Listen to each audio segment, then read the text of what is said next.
Bismillahirrahmanirrahim. Dear students, it is lecture number 14 of 10th class mathematics book. In this lecture, we will solve exercise 2.4. What are the student learning outcomes? क्या सीखेंगे हम इसमें? हम सीखेंगे to find the nature of roots of a quadratic equation without solving. Let's start the topic. First of all ये जानना ज़रूरी है नेचर ऑफ रूट्स मीन्स, इससे क्या मुराद है। देखिए बच्चों, एक एग्जाम्पल आपके सामने है। ये एक क्वाड्रेटिक इक्वेशन है जिसको मैंने सॉल्व किया और ये हमारे पास रूट्स निकले 3 एंड -2। अब इनकी टाइप, इन नंबर्स को पहचानिए और इनके बारे में बतलाइए what type of these roots are. जैसे मैंने इनको देखा तो ये मैंने पहचाना और लिखा कि they are roots are rational and unequal. देखें ना, एक 3 है और एक -2, इक्वल तो नहीं, अनइक्वल एंड रैशनल। यूं किसी क्वाड्रेटिक इक्वेशन को सॉल्व करने के बाद जो जवाब आता है उसको देखकर ये बतलाना कि what type of numbers are, इनकी टाइप्स क्या है, रैशनल है कि इर्रेशनल है, इक्वल है कि अनइक्वल है। इसे कहते हैं to find nature of roots. Okay, यहाँ मैं चाहूँगा कि थोड़ी सी और गुफ्तगू की जाए। मसलन अगर यहाँ पर ये जो लेट करने लगा हूं, मेरे पास एक रूट आता √3 और दूसरा रूट आता √7, तो अब मैं क्या कहता कि रूट्स आर इर्रेशनल, क्योंकि ये अंडर रूट सॉल्व नहीं हुआ ना बच्चों। अगर ये सॉल्व हो जाता, जैसे ये नंबर्स पढ़े हैं, तो ये रैशनल। अब अंडर रूट सॉल्व नहीं हुआ तो ये क्या होंगे, roots are irrational and unequal. अच्छा, अगर मेरे पास यहां आए हुए जवाब कुछ इस तरह का होता, लाइक x आता √5 और दूसरी तरफ x आता 7। अब एक तरफ इर्रेशनल नंबर है और एक तरफ मेरे पास रैशनल नंबर है। अगर ऐसी सिचुएशन आ जाए तो हम क्या लिखेंगे, रूट्स आर रियल। अब रियल में दोनों क्वालिटीज आ जाती हैं, रैशनल भी और इर्रेशनल भी, है ना। तो roots are real and unequal. अगर मेरे पास आता x = 8 और दूसरी तरफ भी आता x = 8, तो मैं क्या कहता, roots are rational and equal.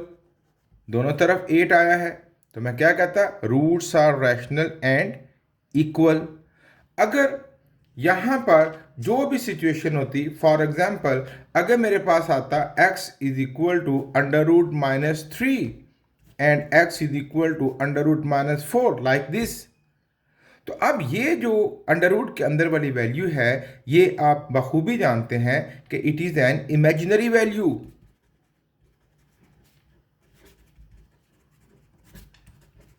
Imaginary value, we have learned it in our previous lectures. इसको हम आयोटा कहते हैं। आयोटा की वैल्यू होती है √-1 और इसको डिनोट किससे करते हैं, आई से। अब इस वक्त आयोटा नहीं समझेंगे हम, ये हम सीख चुके हैं, ये आपको रिमाइंड करवाया मैंने। तो ये देखा आपने कि जब आप किसी क्वाड्रेटिक इक्वेशन को सॉल्व करते हैं तो उसके जो रूट्स आते हैं उनको देख के पहचानना और उनकी टाइप बतलाना, that means nature of roots, के इसके रूट्स किस नेचर के होंगे। अच्छा, आगे बढ़ते हैं।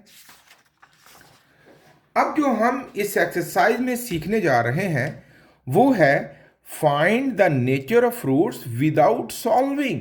ये दिलचस्प बात है। एक तो मैंने पहले एग्जांपल आपके सामने रखी ना, उसमें मैंने क्वाड्रेटिक इक्वेशन को सॉल्व करके रूट्स निकाले और रूट्स को पहचान कर बतलाया कि it is the type of the roots. अब हमारे पास अगर कोई इक्वेशन मिलती है like 5x² plus 2x minus 10 is equal to 0, अब विदाउट सॉल्विंग मैं जानना चाहता हूं what type of roots is, what is the nature of root of this quadratic equation. ये बहुत दिलचस्प बात है। उसके लिए थोड़ी सी बात तवज्जो से सुनिएगा। हम रूट्स का फैसला करेंगे, roots will be examine by discriminant. अब ये डिस्क्रिमिनेंट क्या है, व्हाट इज डिस्क्रिमिनेंट, इसको पहचानते हैं। थोड़ी तवज्जो रखिएगा। देखिए बच्चों, we know that roots of quadratic equation यानी ax² plus bx plus c is equal to 0, और इसके जो दो रूट्स हैं वो हैं -b plus √b² minus 4ac over 2a, और दूसरा -b minus √b² minus 4ac over 2a। इन रूट्स को बगौर देखिए। इन रूट्स में जो क्रिटिकल पॉइंट है, जो चेंज लाएगा, वो वाली जगह है जो अंडर रूट के नीचे है, b² माइनस 4ac। अगर ये सॉल्व हो गया यानी एक परफेक्ट स्क्वायर हुआ तो सिचुएशन और होगी, परफेक्ट स्क्वायर ना हुआ तो सिचुएशन और होगी। बाकी कोई भी वैल्यू आपकी क्रिटिकल पॉइंट्स नहीं है, इनको मजीद समझेंगे आफ्टर सम टाइम। पहले आप सिर्फ ये जान लीजिए कि डिस्क्रिमिनेंट हम किस हिस्से को कहेंगे।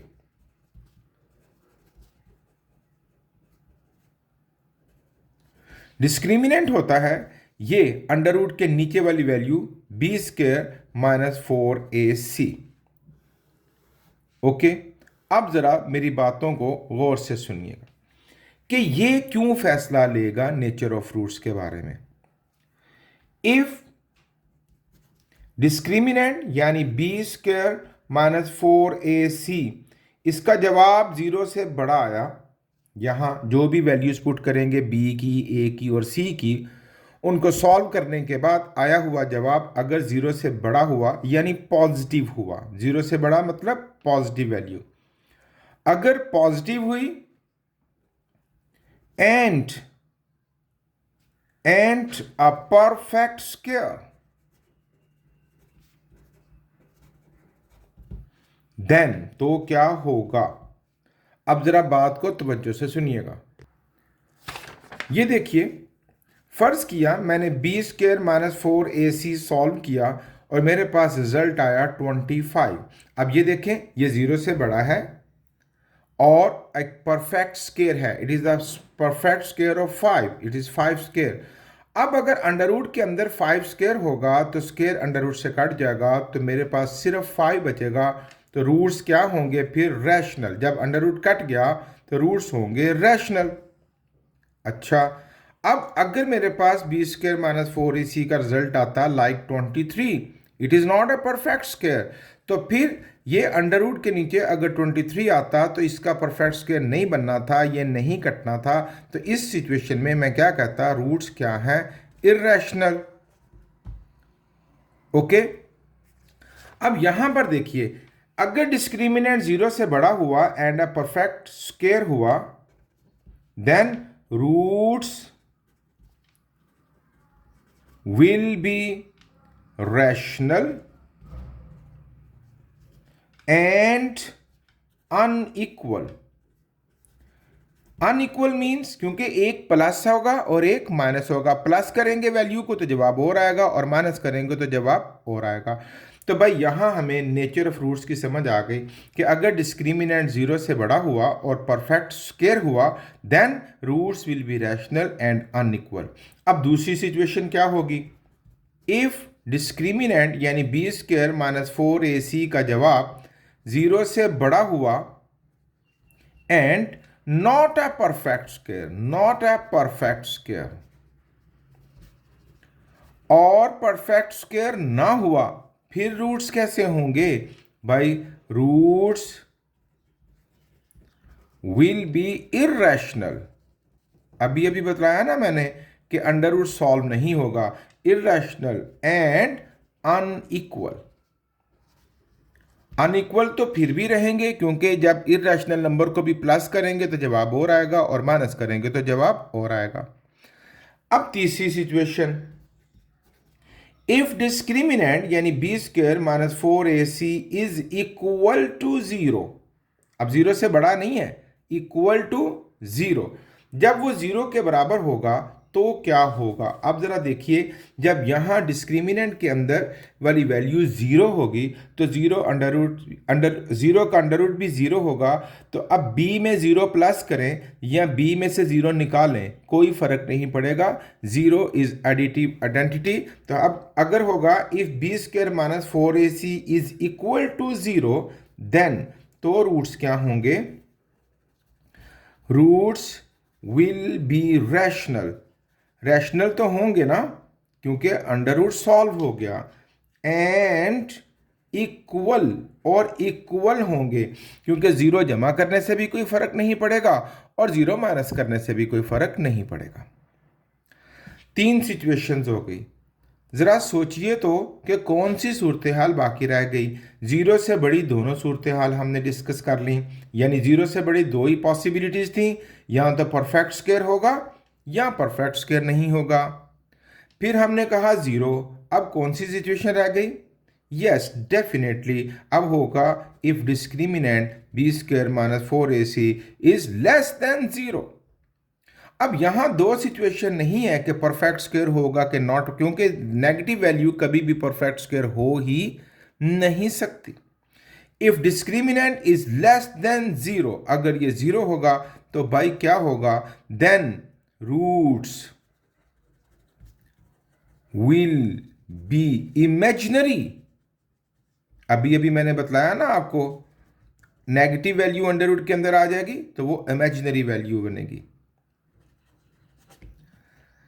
ये था बच्चों to find the nature of roots without solving, कि हम सिर्फ डिस्क्रिमिनेंट फाइंड करेंगे, डिस्क्रिमिनेंट को पहचानेंगे और वहां से फैसला लेंगे कि आइदर ये एक रैशनल नंबर होगा कि इर्रेशनल नंबर होगा, रूट्स इक्वल होंगे कि अनइक्वल होंगे। अगर डिस्क्रिमिनेंट जीरो हुआ तो रूट्स कैसे होंगे, अगर डिस्क्रिमिनेंट जीरो से छोटा हुआ यानी नेगेटिव हुआ तो रूट्स क्या होंगे। आइए, ये जो कुछ भी हमने सीखा है अब इसकी एक्सरसाइज करते हैं। Question number 1, examine the nature of fruits. अब ये इक्वेशन मिली है और इसकी नेचर ऑफ फ्रूट्स फाइंड करनी है without solving. Okay, for that A की वैल्यू क्या होगी? 3, बी होगा -9 एंड सी होगा -2। नेचर ऑफ फ्रूट्स जानने के लिए we will just find the discriminant, यानी बी स्क्वायर -4ac फाइंड करेंगे सिर्फ, because it is only the critical point in roots of the quadratic equation. सिर्फ यही चेंज लाएगा और कोई भी वैल्यू चेंज नहीं लेकर आएगी। सो बी स्क्वायर यानी -9 स्क्वायर -4 इंटू ए की वैल्यू 3 इंटू सी की value -2, it becomes 81 minus minus plus 24, 105। अब it is not a perfect square, तो और ये जीरो से बड़ा भी है, तो अभी हमने सीखा ना, जीरो से बड़ा है और परफेक्ट स्क्वायर ना होगा तो roots are irrational and unequal. हमने सिर्फ डिस्क्रिमिनेंट से ही फैसला ले लिया कि इसके आने वाले जवाब, इसके आने वाले रूट्स किस तरह के होंगे। मजीद देखते हैं। ए की वैल्यू 1, बी की वैल्यू 6, सी 9। हम डिस्क्रिमिनेंट फाइंड करेंगे। B square -4ac is equal to 6 square -4 into ए की वैल्यू 1, सी की value 9, 36 minus 36, it is zero. अब डिस्क्रिमिनेंट क्या? जीरो के बराबर आ गया। तो जब डिस्क्रिमिनेंट जीरो हो तो रूट्स कैसे होंगे? Roots are rational and equal. Okay. Third part, examine the nature of roots. A की value 2, B4, C5। Discriminant find करेंगे। बी स्क्वायर यानी 4 स्क्वायर, 4 इंटू 2 इंटू सी की value 5, 16 minus 40, it becomes minus 24। ये negative value आई है तो क्या होगा? Roots are imaginary.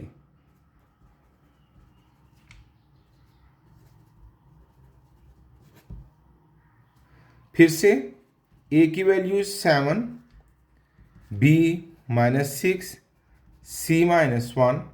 Discriminant,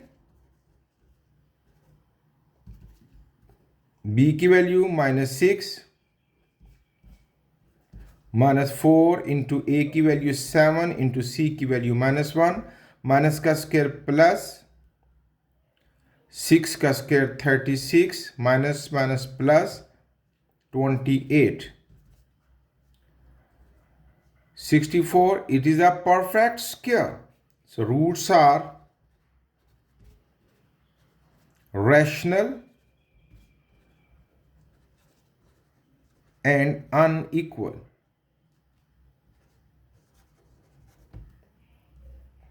बहुत ही आसान सवाल।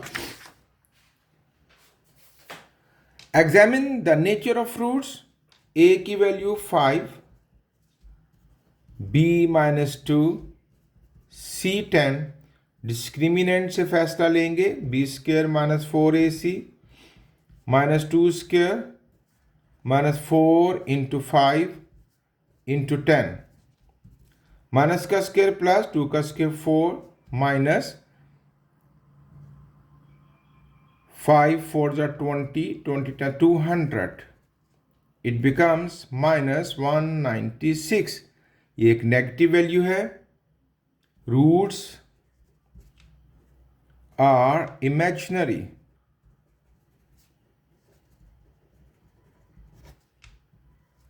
Six part, A1 B -8 C is equal to -16, B square -4AC is equal to -8 square -4 into 1 into -16। Minus का स्क्वायर प्लस 8 का स्क्वायर 16, माइनस माइनस प्लस 16 4 जा 64। 80, it is not a perfect square. Roots are irrational and unequal.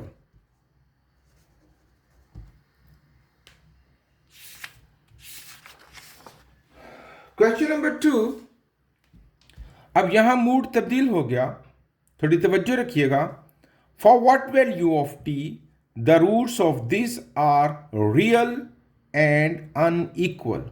अब real का मतलब यही होगा कि एक पार्ट तो होगा रैशनल और एक पार्ट क्या होगा? इररेशनल।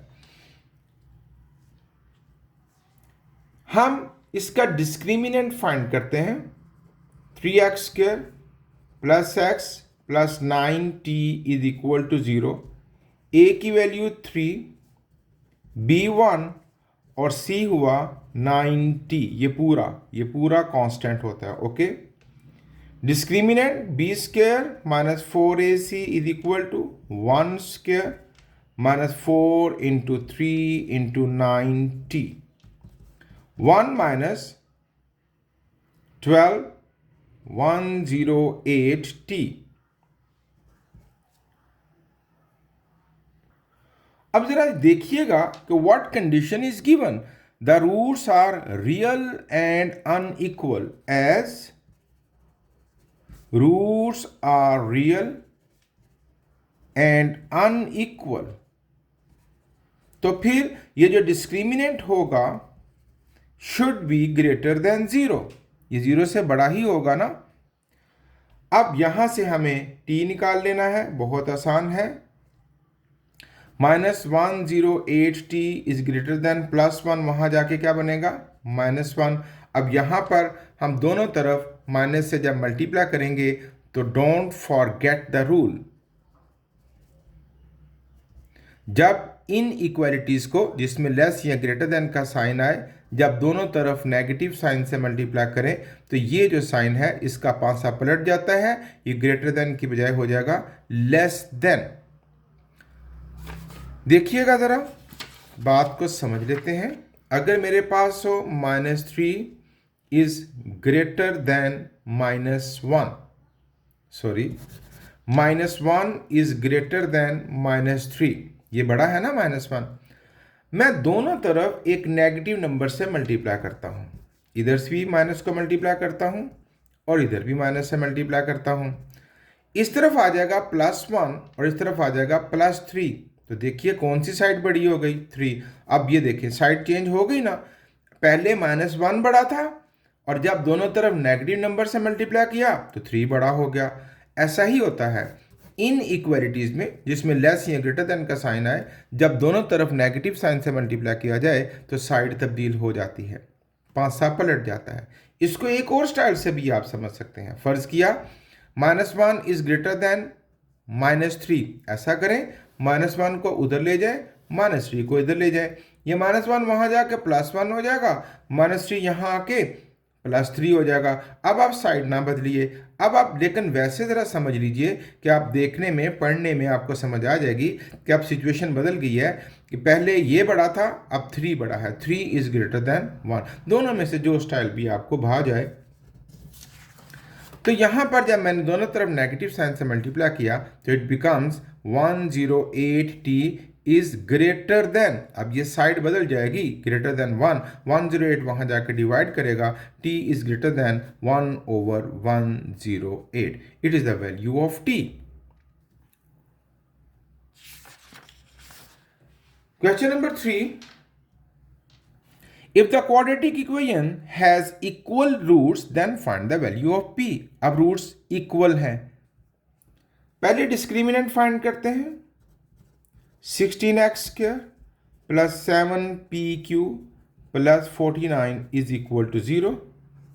a वैल्यू हुई 16, b की वैल्यू हुई 7p और c की वैल्यू हुई 49। b² minus 4ac is equal to 7p² minus 4 into 16 into 49। 7 का स्क्वायर 49p², इन सब को मल्टीप्लाई करते हैं, माइनस 3136। अब यहां पर कंडीशन के मुताबिक हम इसको कहेंगे, क्या कहेंगे, हैज इक्वल रूट्स। जब रूट्स इक्वल होते हैं ना बच्चों तो फिर डिस्क्रिमिनेंट 0 के बराबर होता है। एज रूट्स आर इक्वल तो फिर हम क्या कहेंगे, ये जो भी डिस्क्रिमिनेंट है 49p² minus 3136 is equal to 0। अब यहाँ p की वैल्यू फाइंड करनी है, ये वहाँ चला जाएगा, 49p² इज इक्वल टू 3136, 49 वहाँ जाके डिवाइड करेगा, p² is equal to 3136 over 49। p² is equal to, इसको डिवाइड कर लेते हैं, वी गेट 64। p फाइंड करना है taking square root on both sides and p is equal to ±8। Okay, question number 4, if the quadratic equation this has unequal and real roots, find the possible values for q। पहले discriminant find करेंगे, 4a² plus 8a plus q is equal to 0। a की value हुई 4, b हुआ 8 और c हुआ q।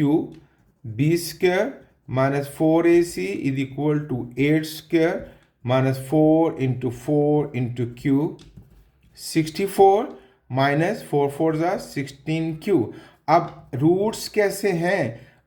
Unequal and real. As roots are real and unequal, तो definitely 64 minus 16Q should be greater than 0। ये find कर लेते हैं। 64 माइनस 16Q वहाँ जाके क्या बन जाएगा? प्लस 16Q, या इसको वहाँ ले जाइए, कोई फ़र्क नहीं पड़ता। अब 16 से डिवाइड करेंगे, Q 64 over 16, 16 4 ज़ा, तो therefore 4 is greater than Q लिख लें या Q इधर लिख लें, Q इज लेस देन 4, एक ही बात है। ये इधर जाएगा तो जिस तरह मुंह बंद है वो बंद ही रहेगा, जिस तरह मुंह खुला है वो खुला ही रहेगा। तो Q is less then 4।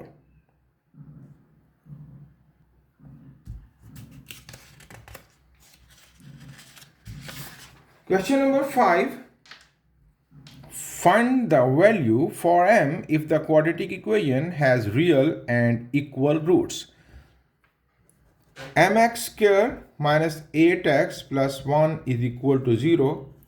a m हुआ, b हुआ -8 और c हुआ 1। डिस्क्रिमिनेंट फाइंड करेंगे। b स्क्वायर minus 4ac is equal to -8 square minus 4 into m into c, 64 minus 4mc। अब रूट्स कैसे हैं? इक्वल एंड रियल, तो डिस्क्रिमिनेंट 0 के बराबर होगा। As roots are equal and real, तो भाई क्या बनेगा? 64 minus 4m is equal to 0, minus 4m is equal to plus 64, जाके वहाँ माइनस 64, ये कट जाएगा। m is equal to 64 over 4 and m is equal to 16। ये था बच्चों आज का topic. We have solve exercise 2.4। खूब अच्छे तरीके से मेहनत कीजिए। Thank you very much. अल्लाह हाफिज़।